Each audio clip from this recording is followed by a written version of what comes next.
যারা বর্জন করেছে তারা তো অনেকগুলো অভিযোগ দিয়েছে অলরেডি।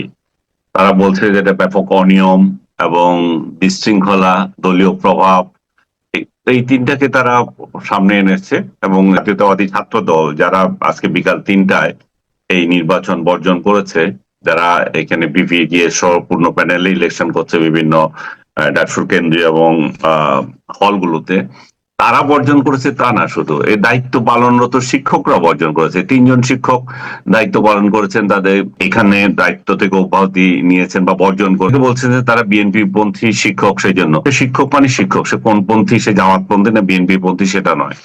অনিয়ম যদি হয়ে থাকে সেটার প্রতিবাদ করা সবারই উচিত।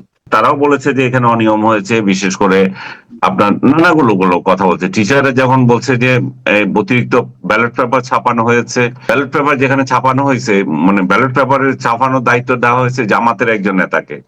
তো দুনিয়াতে এত লোক থাকতে, যেখানে শিবির ওখানে ইলেকশন করছে, যেখানে তাদের বিরুদ্ধে অভিযোগ উঠছে যে তারা মাসল প্রদর্শন করবে কিংবা ইঞ্জিনিয়ারিং করবে, বিশেষ করে যখন আজকাল দেখা যাচ্ছে যে বিভিন্ন বিশ্ববিদ্যালয়ের প্রশাসনে জামাত তাদের নিজস্ব লোকদেরকে ইনস্টল করেছে।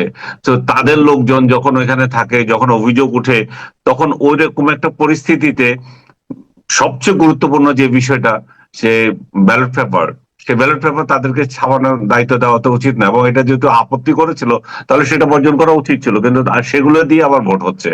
আবার তারা অভিযোগ করেছে যে সিসিটিভি যে ক্যামেরা গুলো আছে এবং যেগুলো ভোট মনিটর করছে বিভিন্ন কেন্দ্র থেকে, সেগুলো কিনেছে জামাত নেতার কাছ থেকে।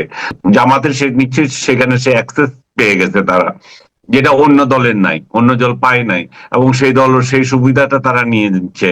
মানে অভিযোগটাকে আমলে নেওয়া, যেটা বলি যে 33 বছর পরে একটা ইলেকশন হতে যাচ্ছে। আমরা আবার 2 দিন আগে ঢাকা বিশ্ববিদ্যালয়ের ছাত্র সংসদ নির্বাচন হলো, আমরা সবাই খুশি ছিলাম যে ছাত্র সংসদ গুলো একটার পর একটা যদি এভাবে নির্বাচন হতে থাকে, একটা ভালো অ্যাটমসফিয়ার তৈরি হচ্ছিল। আমাদের সামনের যে গণতন্ত্রের চর্চা, যেটার কথা বলছি, জাতীয় নির্বাচন, সেখানে যে কি ইঞ্জিনিয়ারিং হবে সেটা নিয়ে তো প্রশ্ন দেখা দিয়েছে। যে একটা পক্ষকে হারানোর জন্য আপনার উঠে পড়ে লেগে থাকেন, তাহলে তো ফেয়ার ইলেকশন হলো না। এটা তো আমি তো ঢাকা বিশ্ববিদ্যালয়ে যে নির্বাচন হয়েছে তাকে স্বাগত জানিয়েছে এই জন্যই যে ছাত্র ভোট দিয়েছে, যে হোক যেটা হোক, কিন্তু ইলেকশনটা তো ফেয়ার হতে হবে।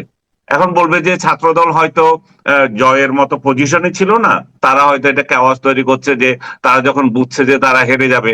না, এটাও আমি খুব গ্রহণ করব না এই ধরনের বাণী। কারণ হচ্ছে যে এটা একটা প্রচলিত ধারণা, কিন্তু তারা যে অভিযোগগুলো এনেছে প্রশাসনকে, সেগুলোকে আমলে নিতে হবে, প্রশাসন এগুলো জবাব দিতে হবে।